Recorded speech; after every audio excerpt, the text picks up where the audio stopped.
Right, so we just pulled back at mine. We've got Denny's ute here. We raced to Fall Joe Supercentre in Cross the other day. We went and picked up the tub rack for this big ute. Our goal is now is to remove the tonneau cover brackets, the sports part, and get ready to install the tub rack from Kings. So stay tuned. We're going to pull this apart. We'll skip this part for you guys to see, but we'll get back into filming once we actually start installing the tub rack on the back of the D-Max. Let's get cracking. Let's get smashing. Let's get going. That's really good. Nah. Righto guys, so our goal is to unwrap the new tub rack box, which is Denny's doing here. So we also did get the pair of rear lights that come with as part of the deal kit. So we're just doing a quick unreveal box, put it onto the bench next to us, and let's see what we have and what we got, and let's get cracking.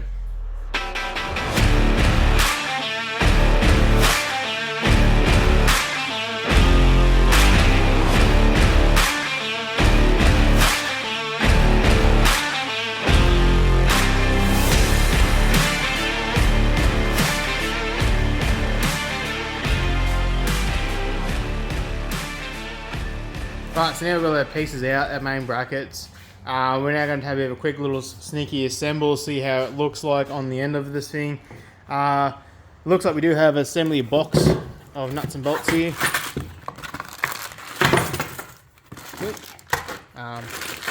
Heaps of good Loctite nuts, bolts, washers, and spring washers by the looks of it. We may even stick some Loctite on those bad boys too, just to make sure.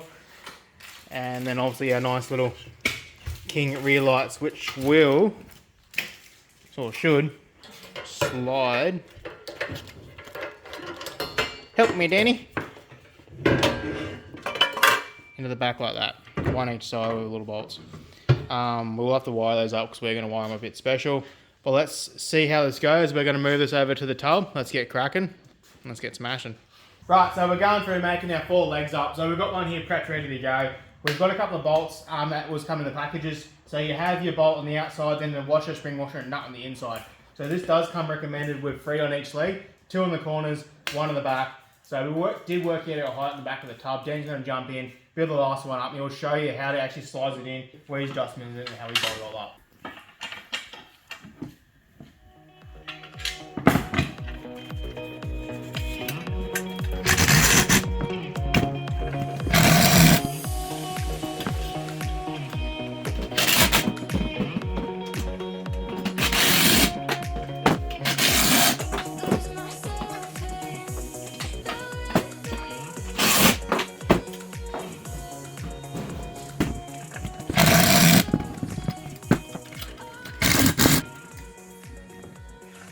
And all done. Different height for the rest of them.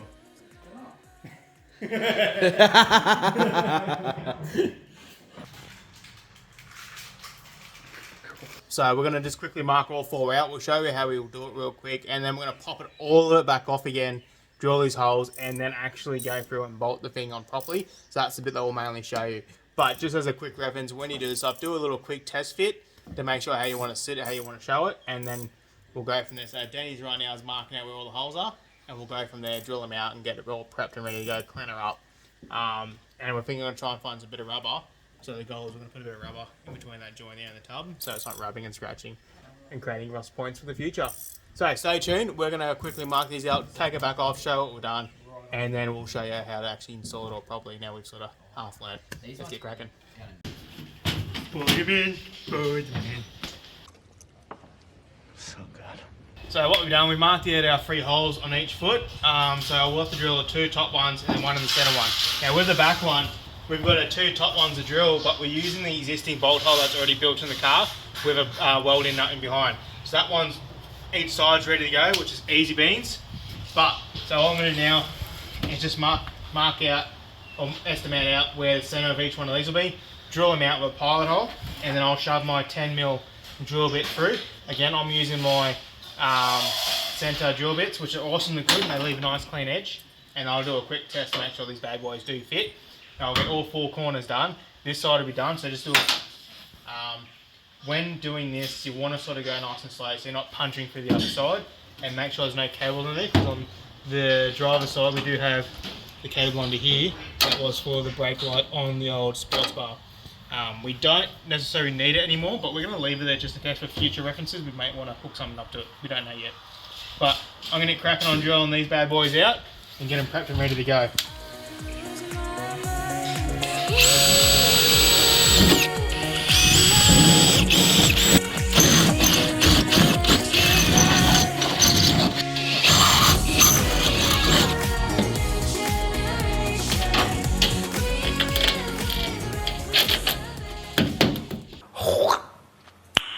Nice. So what I've done, these are just a 10mm bolt, and I've made this out into a 10mm hole on purpose. So preferably, you guys probably want to get like say 10.5 on a drill bit, but I've gone 10mm because we've got these pretty well dead accurate when we mark these on there, and give it just less wiggle room, less vibrations, less movements, less tear and wear, and hopefully less rubbing. So now I've got one done, I'm going to go through and do the rest of them. Let's stay tuned. The boys will show you how they actually bolted the whole rack together ready to go as one whole piece, so we can just pick her up, slide her on, and the goal is just hopefully bolt her up. A few moments later.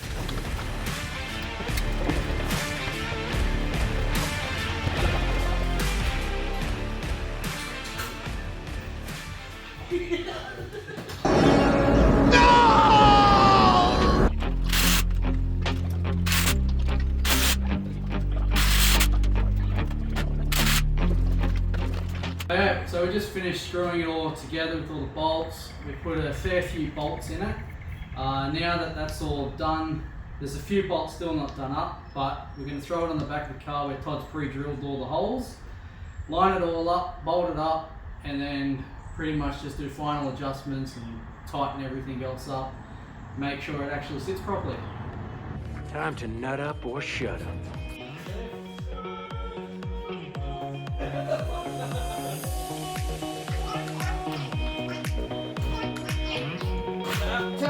Tailgate!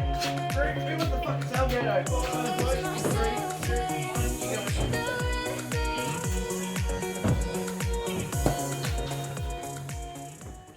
After a bit of fiddling, fuddling and playing around, we finally have got it all nutted, bolted down. I'm taking over for a bit of a chat this time. Todd's behind the camera, Danny's in there, he's fiddling around with his aerial, getting his aerial fixed up, which used to be on the back here. But in saying it, we're all done. This thing's got a fair bit of strength behind it. I'm 110 kilos, so it's holding me pretty well. This thing is actually a mint little thing from Kings. They do some good stuff. We know they do some bad stuff, so. But yeah, this is actually pretty good. We're pretty happy, pretty pleased, and it wasn't that hard to install. It only took a couple of hours. 3 blokes to do it, you know, so, which is funny. Anyway, yeah, all done, all dusted. Let's get cracking on to the next project. Right, after a heated discussion between us 3 boys about what we were going to do next, we're going to continue on with Danny's vehicle, but we were going to do the lights on the rear, but we've sort of changed our plans. We're going to move to this 270 degree from Kings. That's been sitting around ready to get on Danny's ute. So let's get cracking into that, get that fitted on today, and we'll continue on.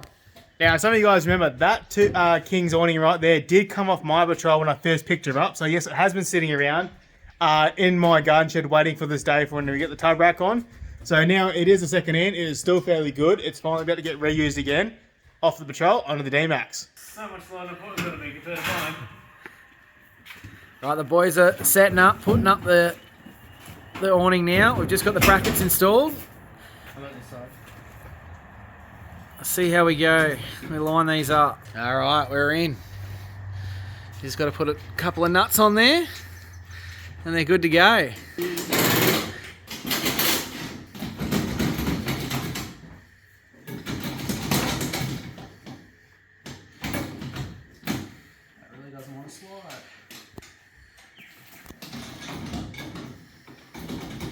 Oh, are you coming my way?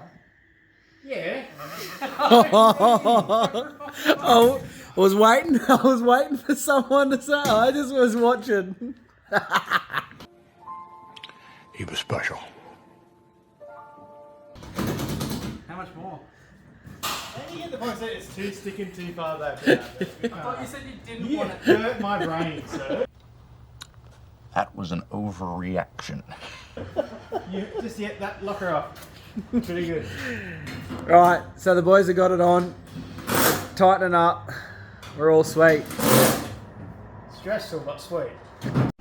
Damn!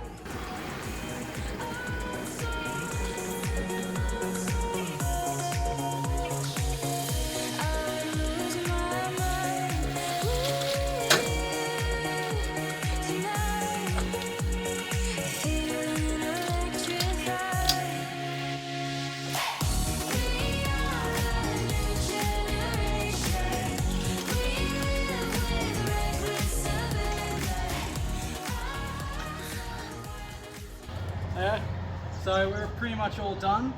Just got to do the wiring for the lights. I've done the aerial and everything. Oh, we do have to put a rear light on as well, so people can see us braking.